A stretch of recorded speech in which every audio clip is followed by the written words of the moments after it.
After you've drilled the holes into the pen blanks, you'll need to glue up and insert the brass tubes into the drilled pen blank. These tubes come with every pen kit. Your best two adhesive choices are cyanoacrylate and epoxy. Cyanoacrylate is an excellent choice and can be used on wood, stone, acrylic, and other materials. It is more expensive than epoxy and sets quickly, so saves you time. Epoxy, a two-part product, must be thoroughly mixed to activate the chemical reaction.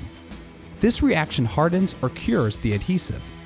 The epoxy forms an excellent bond, but any extra mixture must be used or thrown away, as the hardened mix can't be stored for later use.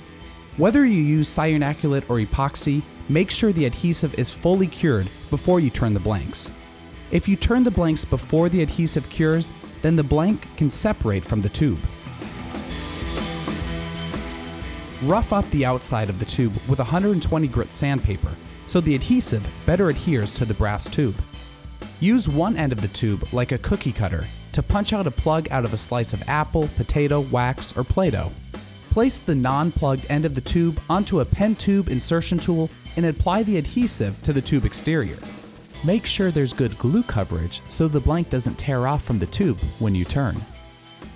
Then push and twist the insertion tool and tube into the blank. The twisting helps spread the adhesive more evenly onto the inside of the blank.